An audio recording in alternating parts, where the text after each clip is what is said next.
Next, I have the great pleasure of introducing you to Claire. Claire Brookes is the head teacher at Heron Primary School in Gloucestershire.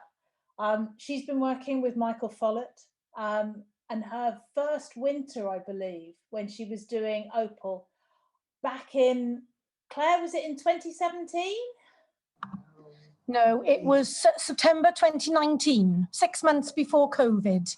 6 months before COVID, and I believe your first winter was a big swamp and lots of mud. Oh, yes. Yep, it was. But we survived. Yeah, and how you survived. I mean, so tell us a little bit about how you got all your staff involved. What was the deal with your team and mud, and how did they take all the mud? Some, I would say 50% of the staff were really happy to see the children actually engaging in that kind of play, because pre-OPAL,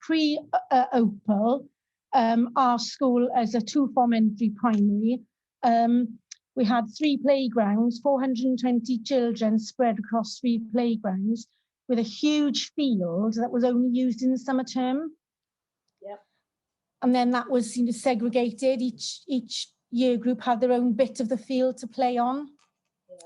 So it was a massive change for us when we started OPAL, because this is what we'd been used to for many, many years. So once we'd established our play team, who were all on board wanting children to have better experiences at playtime, we also visited a local school who was already doing OPAL, and we just knew straight away that that is what we wanted for our children. Some staff were a little bit perturbed, let's say, by the amount of mud.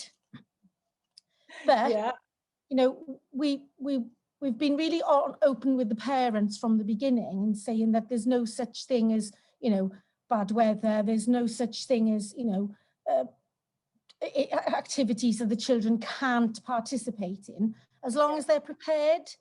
So you will see in our video that, you know, as one of the other speakers said, waterproofs and wellies are part of our school uniform. And we've just persevered with that. And we've had, as another speaker said, we've had, you know, we've got 360 families, and I think 1 concerned parent relating to mud. Yeah. So it's listen to the vast majority and support those concerned parents to hear their needs, but listen to the needs of all the children, isn't it?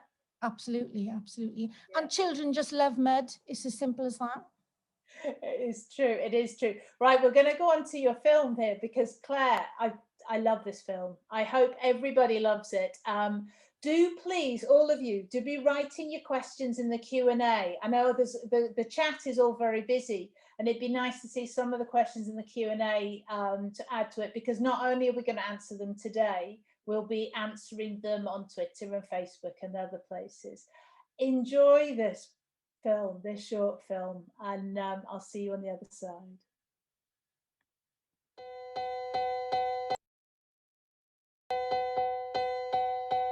Standing in a crowded room and I can't see your face. Put your arms around me, tell me everything's okay. In my mind I'm running around a cold and empty space. Just put your arms around me, tell me everything's okay.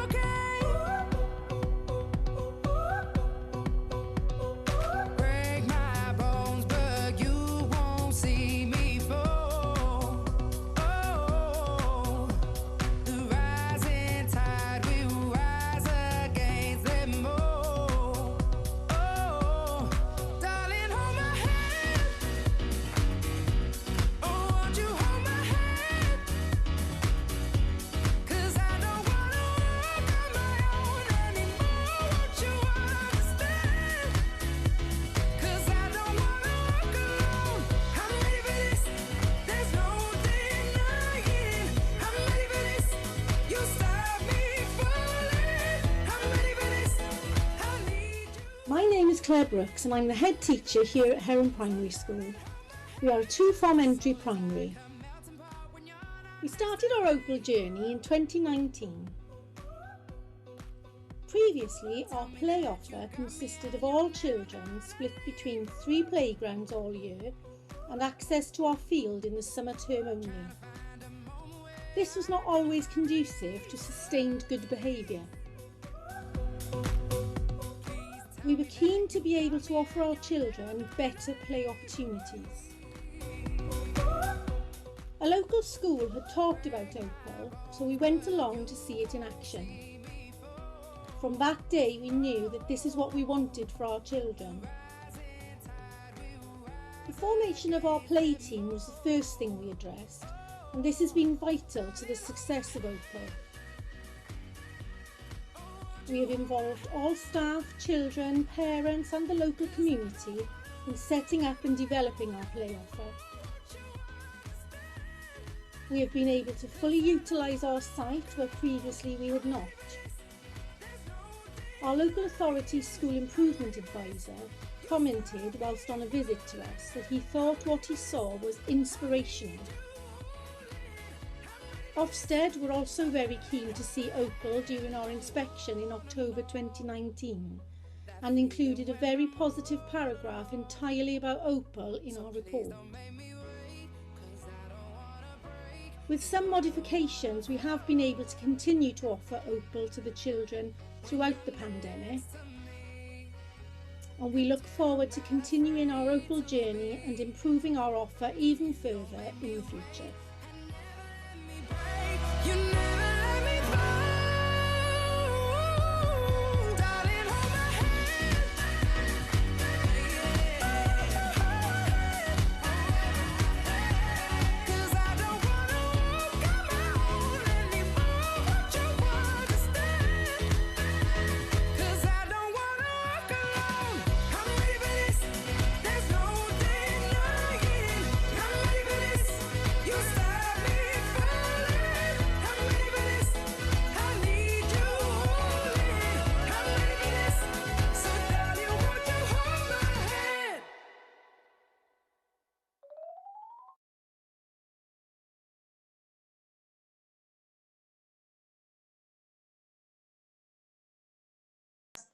Oh, Claire, that is just amazing.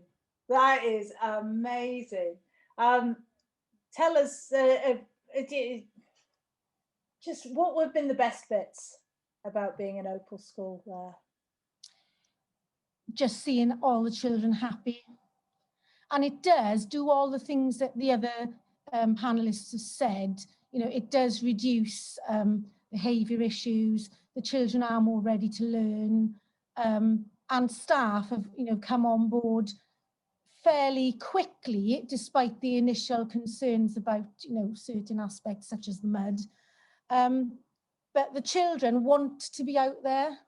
They want to play. They want to be with each other. And the thing that we're looking forward to most now is, as you saw from the video, we are still in pods, and hopefully once restrictions are lifted, we'll be able to roam freely again, as we did pre-COVID.